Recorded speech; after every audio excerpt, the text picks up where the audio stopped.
breaking bread the keto way. It's like we playing keep away. I will cross the border for you. That's my mama, see the way. A lot of y'all gon' drown in sorrow right before you see the wave. And I wonder how much he would make if he just threw his bean away. The flow is good, but God is great. I pray today I see his face. I felt the love, I felt the hate, I felt the pain, I felt the grace. Felt like Puff, I felt like Mace. I took a bite, I had a taste. I had my cake and ate it too. They used to call me. You're listening to the Palestine in America podcast. I'm your host, Nader Hmoud. I'm joined by my co-host and our Politics Edition guest editor, Rasha Mubarak of Unbought Power. On today's episode, we talk to American Arab Anti-Discrimination Committee's national organizer, Jinan Shbat. How you doing, Jinan? Hi, I'm great, thank you. Thank you guys for having me on today. It's such an honor. It's an honor to have you. The honor is ours. Ahla wa sahla. How are you? How's DC? You. Alhamdulillah, I'm doing good. You know, DC actually, I think it's faring more, it's a little bit better than most of the other places in the US right now. So I feel like I'm in my little cocoon, which is kind of nice. Why you can throw Florida out there. It's okay. Listen, I'm not gonna say anything about Florida, okay? But like I was in Michigan a couple weeks ago, and I could see why their cases were a little high. Oh. If you see, like people are very, very strict about, sanitizing, distancing, wearing masks everywhere, and so, alhamdulillah, like we feel really good here about taking care of each other and avoiding possible infections. So DC's not home. Tell us about home here and home in Palestine. Okay, so I was born and raised in Ohio, in Toledo, a small city on the border of Ohio, Michigan, and surprisingly a large Arab population. And I think it's maybe a spillover from Dearborn, which we know is the largest Arab concentrated city outside the Middle East in America. And, my family, we're first generation. My parents came here. My dad came for college. My mom came after she got married in the early 80s. And from a young age, we were, very connected to our culture. So my first trip to Palestine, I was 6 months old. And so most people don't get a passport at 6 months. I did. And my family, my dad's from Elbira, and my mom is from a city called Kufrana, which they left in '67. And when they came back from Jordan after a brief hiatus, they resettled in Ramallah. And so Ramallah and Elbira are right next to each other, and that's kind of how the families met. And so every summer we spent in Ramallah and going to, the Nadi, going to the summer school, learning Arabi, going on trips around the country, going to, the hillside, and going to, the nice valleys, going to visit Al-Quds, obviously. And so I feel very grateful because I know that a lot of Palestinians in the diaspora don't have that type of experience, being Palestinian and so far away. A lot of them never really got the chance. But, I even lived there as a teenager for a year or so, which was very interesting. It was right at the time where Ramallah and like the West Bank cities were being given back to the Palestinians. And so we got to actually see a lot of the celebrations after that happened, which was, I think, very impactful for me to see that. And then going into like my teen years and the years that kind of formed my advocacy and activism for Palestine. Absolutely amazing. Would you say that experience kind of led you to where you're at today, or was it earlier than that? No, I would definitely say earlier than that. As a Palestinian child from a young age, I remember learning a lot of the Thawra songs, the revolution songs. My siblings who were born after me, my brother was born. Jinan needs to go on your music edition command. Tell us. No, I don't do that anymore. And cooking edition command. Cooking edition I can do. The singing, I don't think you guys want to hear me sing anymore. It was me when I was a child, not as an adult. No. But just my parents used to have a lot of there were a lot of Palestinian events that would happen in Toledo where there would be like this huge Palestinian flag that would always be hung in the banquet hall. And they would always bring a band and they would sing a lot of these songs and people would dance and do debke. And, you know, we learned a lot of these songs as kids, and my dad would bring his friends over to play the guitar and the tabla and teach me and my siblings these songs. And then we would sit and talk about what they meant. You know, what was the representation? Why are we saying these words? What do they mean in terms of, you know, the intifada, you know, the resistance, wanting to, you know, come back to our cities. And so for me, I think growing up that way, there's no other way for you to be but who I am now, which is an activist. And it's kind of funny because my siblings also kind of started out the same way, but over the years they've filtered off and started doing their own thing. And so, you know, they're in the more like professional, like healthcare, and my brother's an engineer. And so for them, their activism didn't really take hold as much as it did for me. And I don't know if it's because I was the firstborn and so I saw a lot more, or if it's just because I just had the voice for it and just the passion for it. Yeah. So would you say there was like a specific moment that like you're like, Khalas, I'm gonna do this kind of work? Because you know, you and I have been friends for a couple of years, right? And we've shared organizing spaces in the civil rights world, and we always are able to take it back to the drawing board of our activism in Palestine. So was there like a specific moment? I will say when I was in college, we, this was before the SJP and BDS really took hold on college campuses. I went to college in the early 2000s, not to date myself, but you know, it was a long time ago. It's like 20 years ago now. And so, you know, that was the first time we had ever talked about a boycott, and it was a boycott of the Caterpillar company for providing the bulldozers in Israel to demolish Palestinian homes. And shortly after I graduated college, it was in summer of 2004, I was there with my dad, and we went to Al-Quds on a day trip, and we, you know, had to go take a taxi to the Qalandia Bridge. And then from there, you have to take a specific bus, and from there you go to Al-Quds, right? And there's a bus that takes people with certain passports over the locals. And so I was sitting on the bus with all of the foreigners, so to speak, right? Europeans, Americans. And as I looked out the window as we were driving, the wall had just started being built at that time. So there was not very much of it at the time. And as I was looking out the window, I noticed a family that was walking across like the barren land, and the father was pushing like one of those, you know, metal wheelbarrows, and there was like a child dragging a bag, and the mother was walking behind them. And then I looked a little bit further behind them, and I noticed that their home was being demolished. And I can't tell you the rage that came over me at that point. Like, I got up on the bus and I was like, oh my God, what are they doing? And my dad literally had to like pull me down and be like, put your camera away, because I had a video camera and I was like recording everything I could see.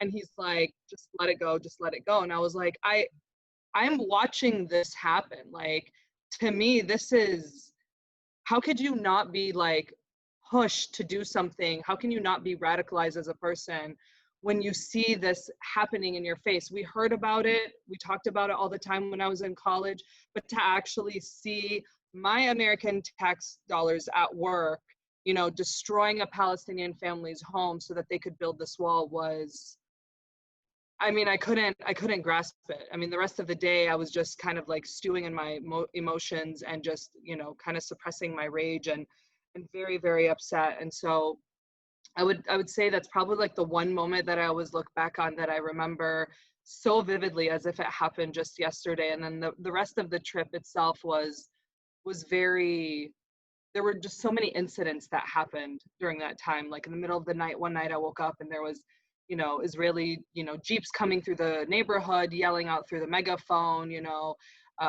come outside, we're looking for this person. And it's like 3 a.m. and I walk out, my grandma's out there, all the neighborhood ladies are out there, all standing around trying to figure out what's going on. And they find the person they want, they take them and everybody's just in the streets, just kind of like, what are you doing? Leave him alone. Like, you know how like the old school sittos are, right? They just like get into it. Like they are not afraid of anything, and they're just down there by the Jeep, and they're just trying to like pull this kid away, and they ended up taking him regardless.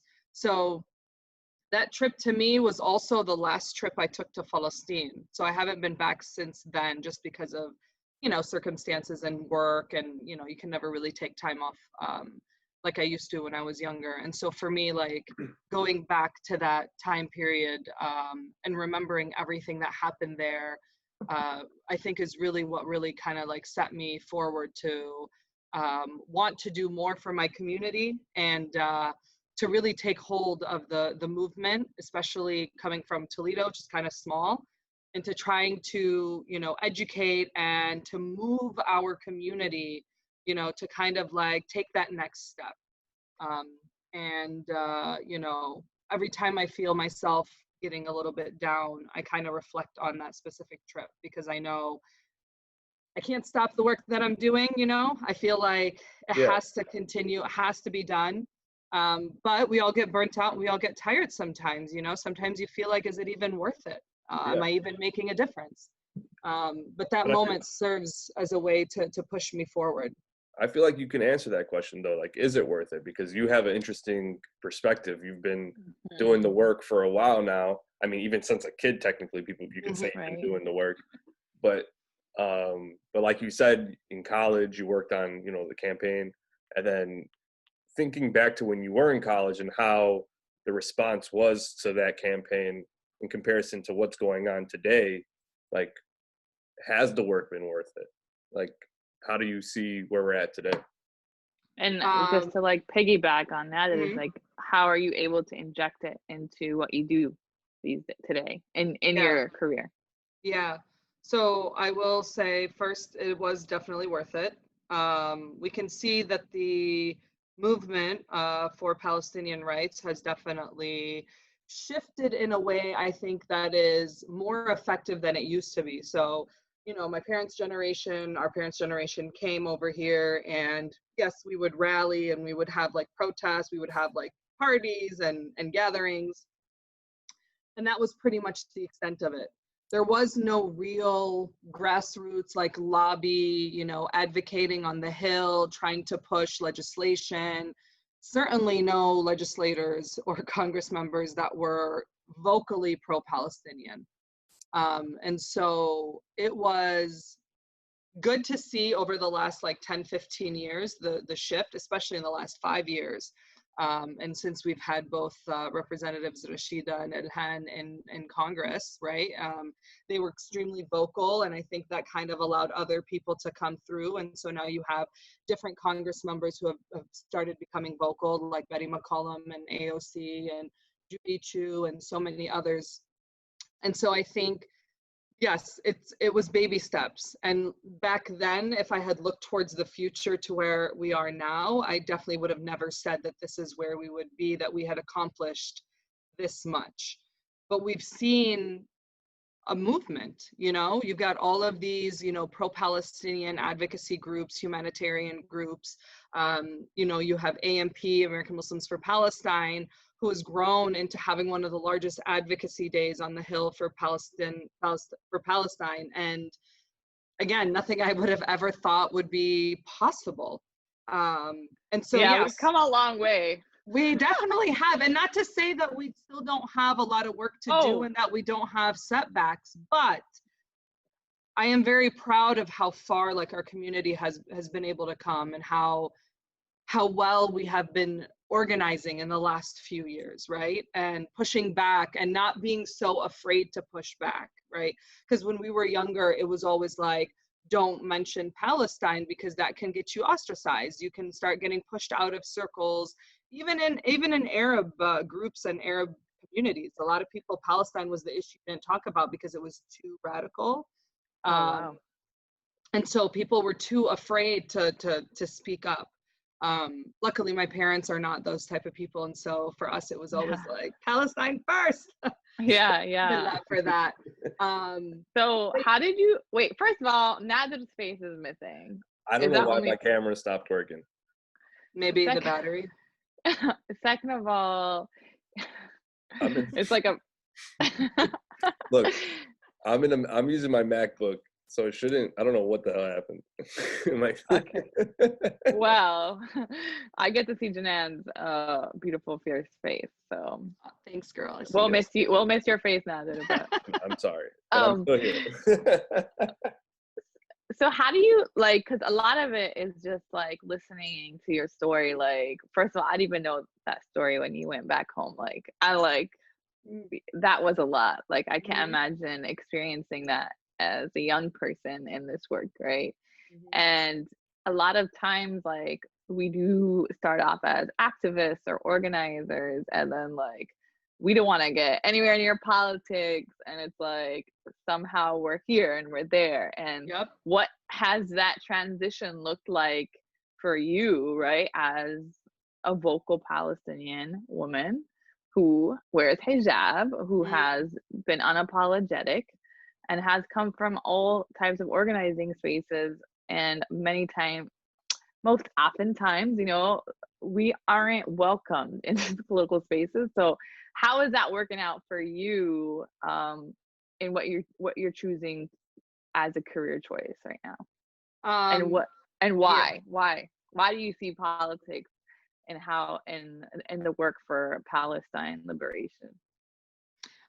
So right now, as a national organizer for ADC, ADC historically has always been very pro-Palestine. That's the one issue, we don't really do very many international or foreign relations type issues.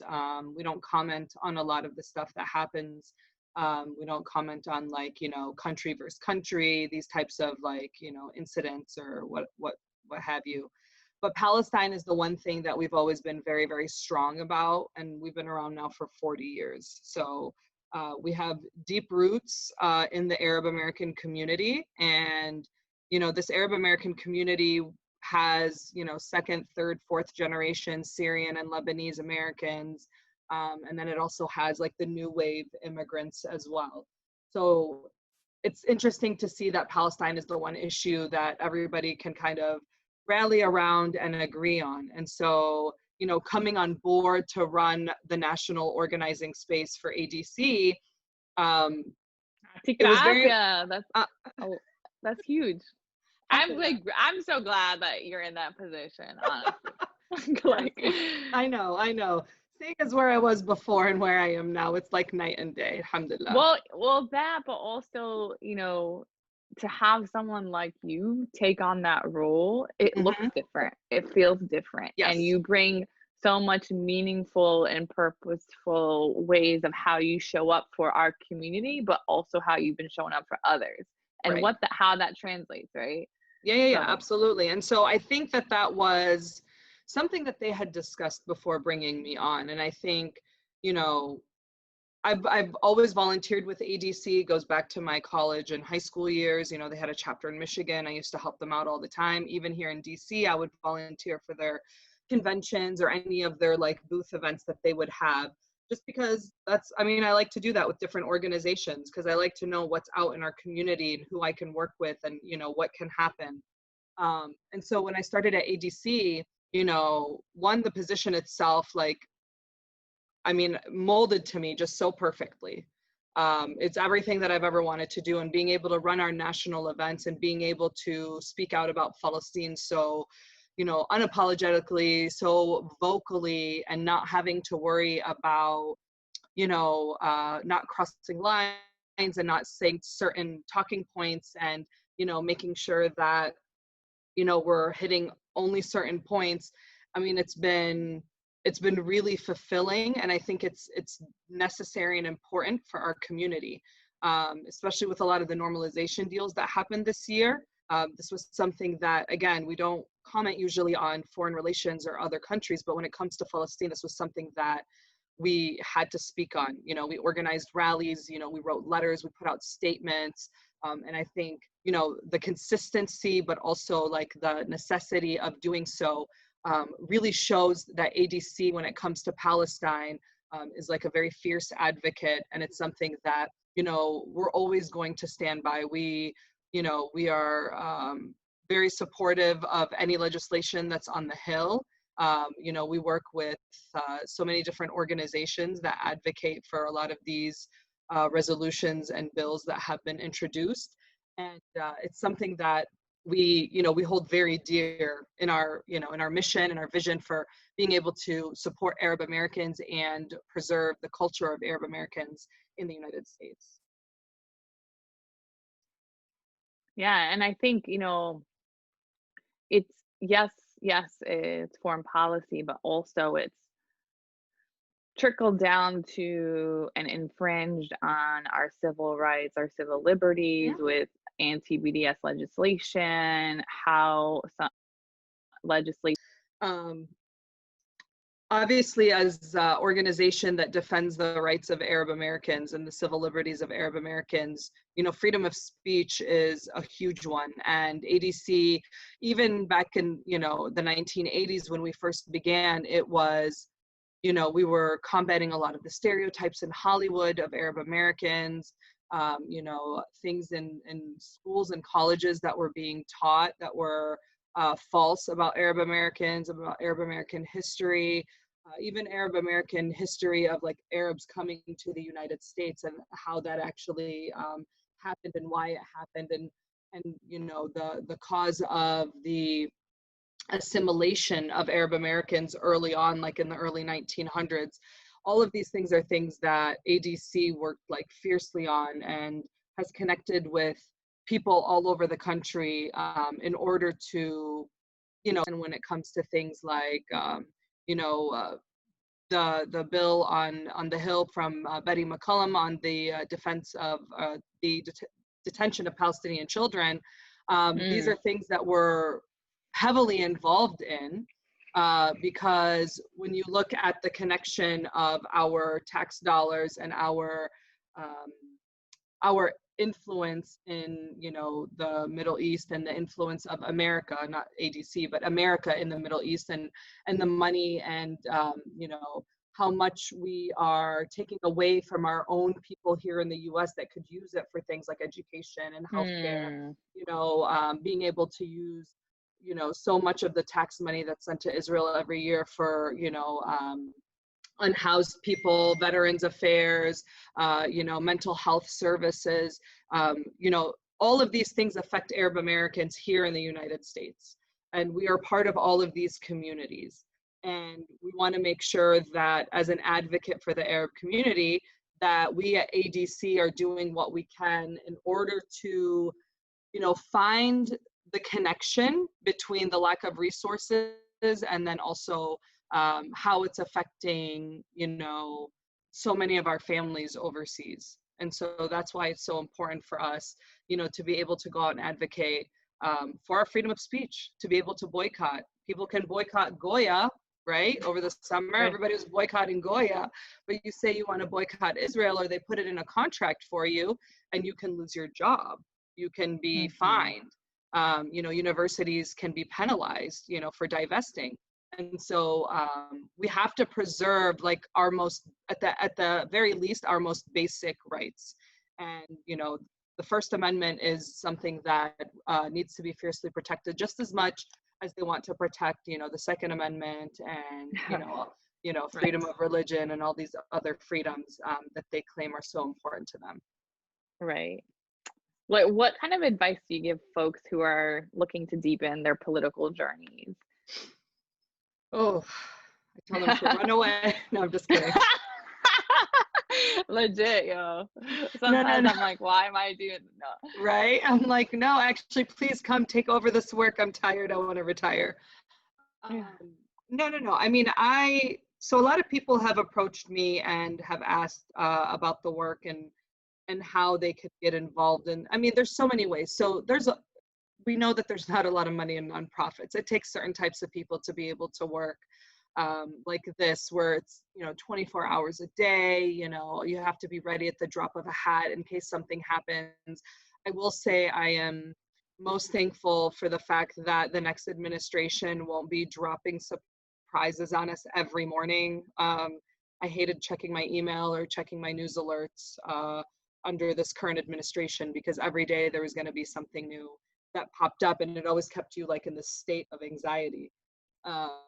Always in crisis response mode. Yes. To where like it's like it's difficult to decipher when they're trying to redirect our resources and our energy, or it's like, yes, urgency makes sense here, and it's just like this feeling of survive, and like to your point, as like never wanting to stop or feeling like you can stop because it feels unsafe to, right? Yep, absolutely. So I mean, yeah, when it comes to Palestine, though, it doesn't matter what administration, you know, we still have our work cut out for us. And absolutely. So I get, and I just, so when we move forward, right, because like you said, it's a different administration that's going to look and feel different a little bit, right, when it comes to Palestinian cause specifically.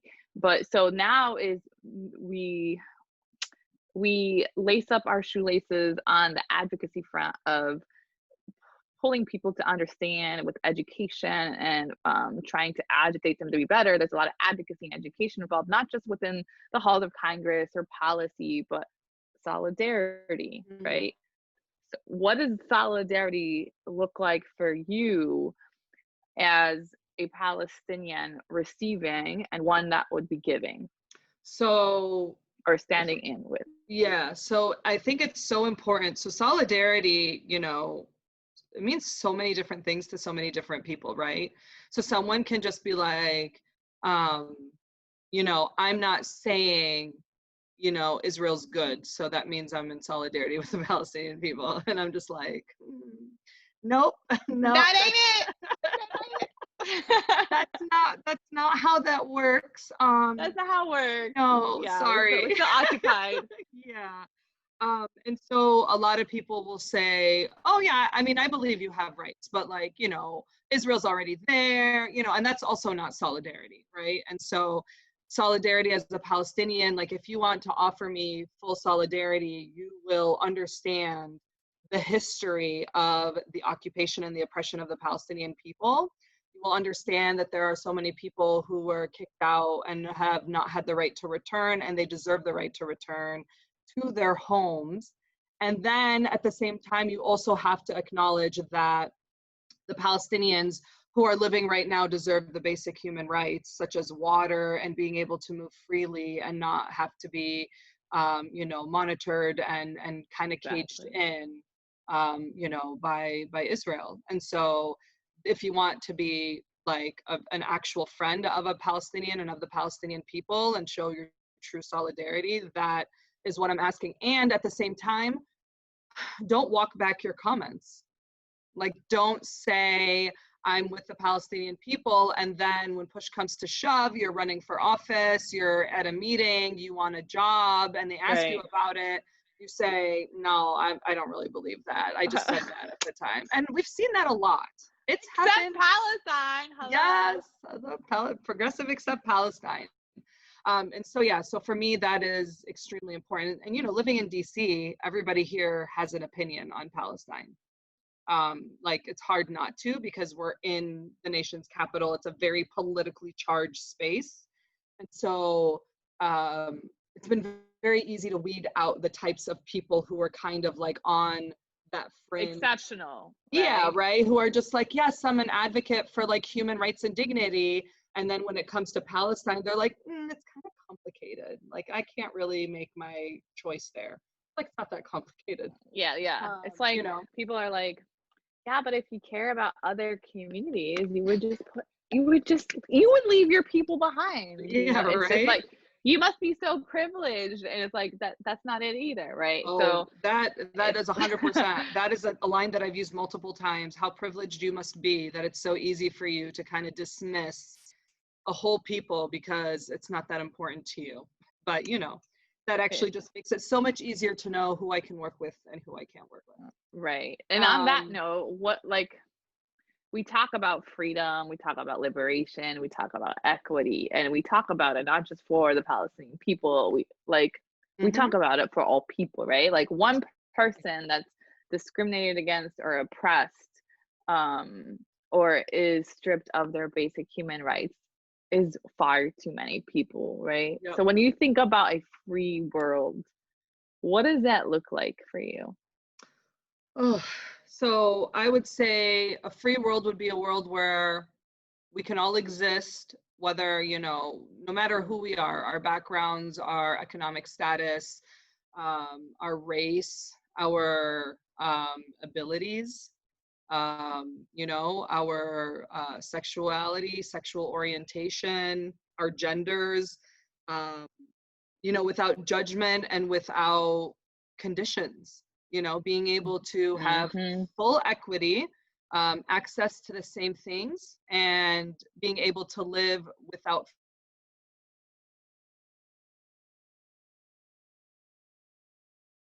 different justice organizations. We all have that same mindset. It's not justice for some. You can't be advocating for yourself and not advocating for others. And at the same time, you've got such intersectionality in our communities, right?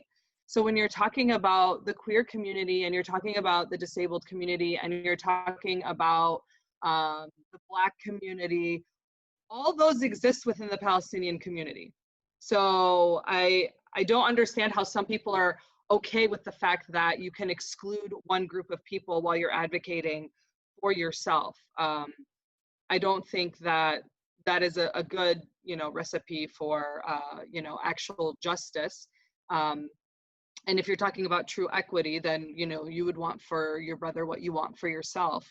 And so when I'm out there and I'm talking about rights for Palestinian Americans and Palestinians overseas, I'm talking about the rights for the Black community, and I'm talking the rights for Indigenous people in the US, and I'm talking about rights for, the LGBTQ community. I'm talking about rights for people who are disabled.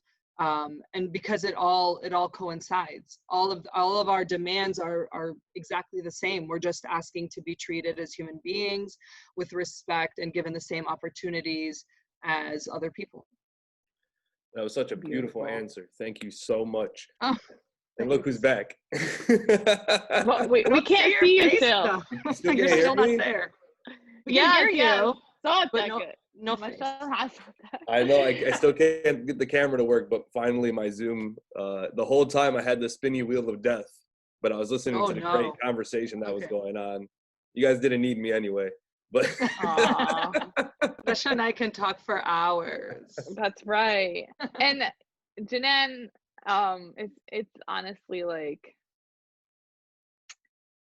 it just makes my heart so full, like being in a space with you and Nadid, and just how we've chosen to honor our people that have come before us, and how, we're showing up for folks here, but like also setting them up for those who come after us, right?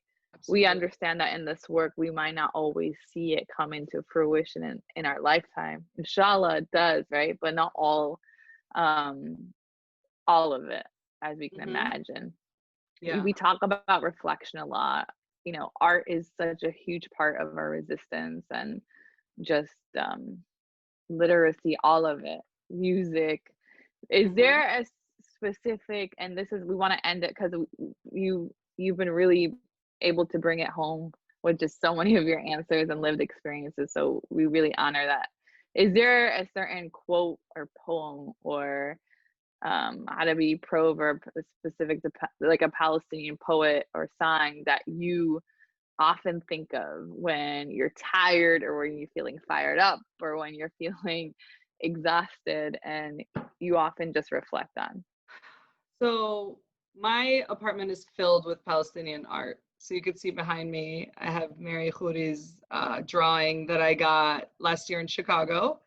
And I have some more artwork that's in front of me that you can't see. But there's one photo of Ghassan Kanafani, it's that photo of him where he's sitting and writing with the cigarette in his hand. And so a lot of times, I'll just be doing my work, and then I'll just like look up and look at my photos and look at the beautiful like history of our people. There's the Dome of the Rock, and a woman wearing a thobe, and women in the fields, and a nice photo of a ceramic hand painted bri ahwe with a small coffee cup next to it. And when I look at the picture of Ghassan Kanafani, I always think of the one interview he had where they were asking him, why don't you just sit and talk with the Israelis?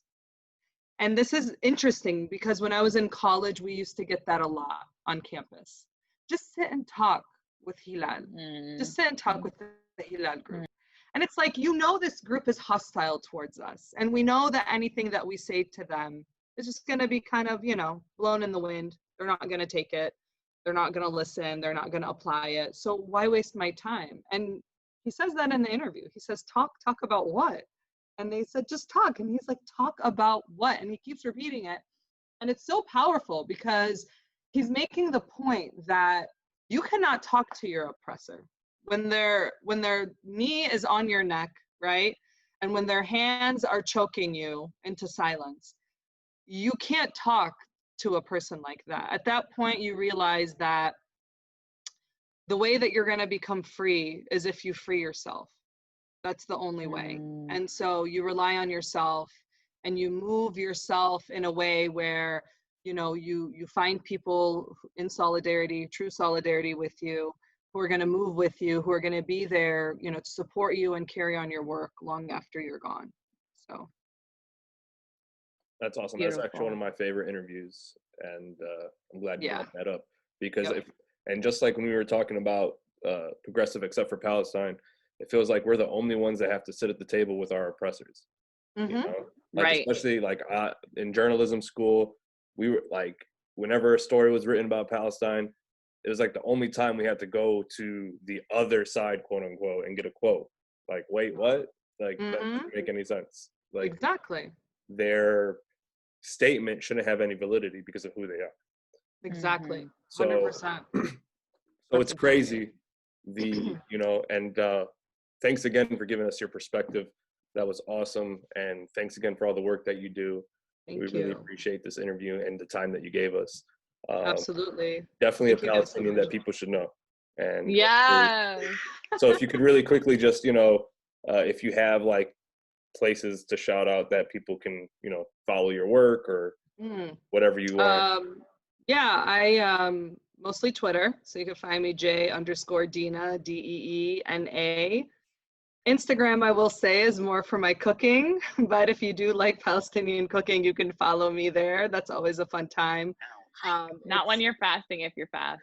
I know, right? Don't do Mute it's homemade by JD. So you can find it there. And yeah, so, and you can find a lot of my past work online. I have a YouTube channel. I put some of my spoken word on there as well, because I do a lot of spoken word. And you can just search for Jinan and Deena on YouTube as well. Awesome. Thanks again for joining us. Thanks, Rasha. Thanks to my co-host, Rasha Mubarak from Unbought Power. And thanks again to our guest, Jinan Shbat from ADC. Thanks again. Thank you, Jinan. All right. Have a good night, guys. You too. All right. Bye. Bye. Give me them keys to the bakery. We don't do no fakery. Did what I had to do. Ain't nobody making me no stressing on the seaside. Rolling up the maple leaf. We believe Almighty God that bad juju away from me. I've been feeling numb inside. At least he took that pain from me. I don't speak, they wonder why. Ain't nothing you can say to me. I'ma mind my business.